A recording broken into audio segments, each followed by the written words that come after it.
I rise here to oppose the Jammu and Kashmir Reorganization Amendment Bill 2021. Sir, at the outset, I would like to express to this august House that I am deeply grieved and pained when I heard the Prime Minister, our Honorable Prime Minister, coining a term Andolan Jeevis in the context of a farmers' protests. Sir, the phrase rights of man by Wellesley Burns says, has helped to create two great republics of modern times in France and America. But our Honorable Prime Minister has derogatively chosen another term, Andolan Jeevi, when it is the basic rights of our farmer brother and sister to protest and to show their resistance. So coming to the discussion on the bill, again this has given me an opportunity to reminisce about an old term.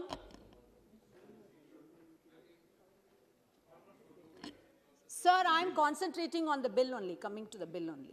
I am coming to the bill only. Or are you obsessed with Andolan Jeevi?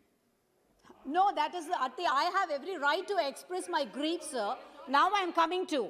I am not yielding.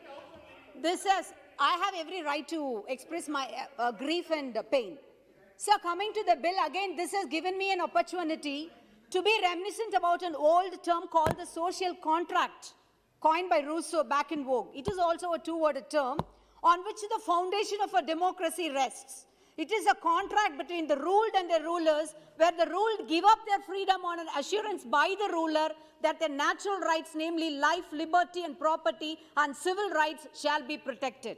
But when the Jammu and Kashmir Act 2019 was implemented, the BJP government has not only breached that contract, you have buried democracy, you have buried federalism, you have buried the rights of liberty as well as the civil rights of the people of the Kashmir. Sir, this bill, which seeks to replace the ordinance, tries to solve the issue of All India Service offices in the two union territories created after the abrogation of the Article 370. And I have a query in that, sir, which I'll be coming soon in a bit. Sir, when you promulgated that amendment, we were told that as soon as normalcy is returned, there will be the status of the statehood will be restored. Sir, with this bill, our hope is now gone. We thought that was the last straw, but now this is the last straw, and you are going to be pinning up nail after nail after burying peace in Kashmir. Sir, in August 2019, you not only bifurcated a state, but reduced its status to that of a union territory, thereby increasing the direct central hand in day-to-day management. Sir, I am reminded of the famous opening lines of Charles Dickens' Tale of Two Cities, which said, this is the best of times and this is the worst of times. I would say this is the worst of times that India has ever witnessed in her pages of history. The BJP government has imposed all the draconian laws. You have imposed CAA, you have imposed NRC, and now the draconian anti-farmer laws, which were hanging like a Damocles sword above your head, and I'm sure definitely you will have repercussions in the forthcoming elections. Sir, I would like to quote a great Thiruvalluvar who said, Kudi thaliyi kol ochum manila mannan adi thaliyi nirkum ulagu, meaning a king who would respect its subjects' opinion and the rule for their benefits will not only be respected but also be loved by people. Sir, I am coming to the bill. Sir, has the BJP government opted for a referendum before revoking the Article 370? Has it cared to ask the opinion and consider the feelings? When you boast of a paperless budget, you are running a compassionless, commitmentless, dedicationless, visionless government which has brought such draconian laws. Sir, there is a tendency of the government to bypass in this parliament to take away the people's rights and follow the ordinance route. And this is the route. See, repeatedly, sir, I'm coming, I'm not... repeatedly she is saying that the parliament has been bypassed. Similarly, Mr. Hasnain Sahab also said, this bill was duly passed in this house, also in the other house. You are abusing the sanctity of the parliament.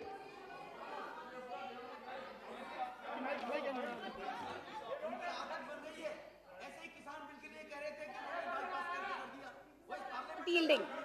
Sir,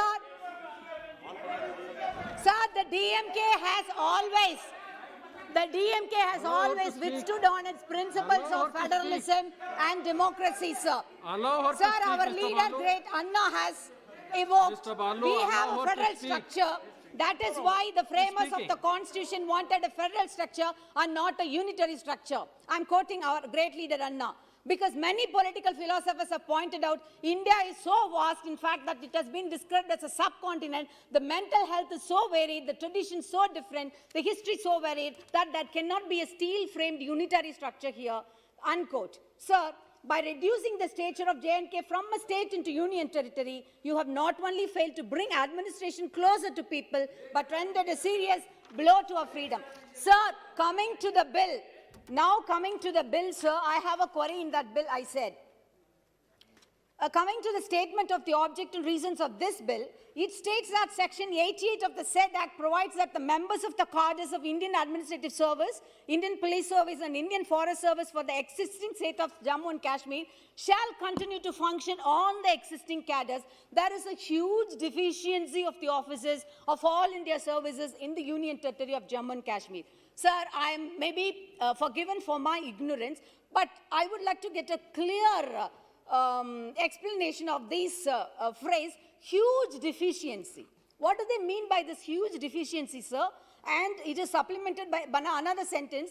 The developmental schemes, centrally sponsored schemes and other allied activities suffer due to non-availability of all India officers in the existing cadres of the Jammu and Kashmir. As such, there is a requirement of merging it with Arunachal Pradesh, Goa, Mizoram, Union Territories cadres so that the officers in this cadre can be posted in the Union Territory of J&K to meet out any deficiency to come out. Sir, your government boasts itself on pioneering Atmanirbhar or self-dependence. If there is huge deficiency of the officers in the Union Territory of Jammu and Kashmir to meet out any challenges, then why not put more effort in making it as a more self-reliant from the local officers themselves? Why must we have to merge the cadre and have the region depend on the other states? So here also I am reminded of a quote by Rousseau who said, to form a state, not only the intelligent or the competent enter the contract, but all, both intelligent and the non-intelligent. As parties to agreement, all are equal, though in other ways they are dissimilar. This is the meaning of political equality. How to make this real? It is difficult to say, but equality is not a chimera, and it is the duty of the government to maintain equality in even appointing or in even the maintenance of the cadre status. Sir, the section, coming to section 3 of the bill, which amends section 88 again, it says, the officers so born are allocated on Arunachal Pradesh, Goa, Mizoram, and Union Territories cadre shall function in accordance with the rules framed by the central government. Here the cat is out of the bag and the skeleton comes from the cupboard, because rules framed by the central government is the key sentence wherein the federal rights of the state are put at stake, and this is a nail straightly placed on the coffin of democracy and the federal structure.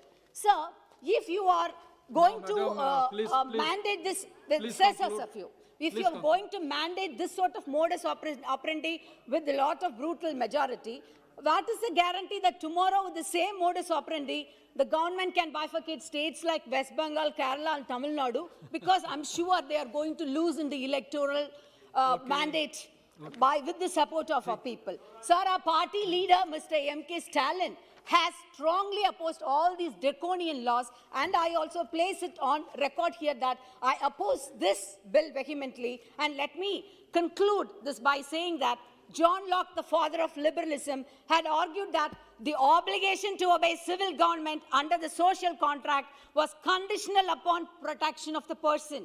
Sovereigns who violated these terms could be justifiably overthrown. Revolt is the right of the people, for when injustice becomes law, resistance becomes duty. Thank you very much. Thank you. Professor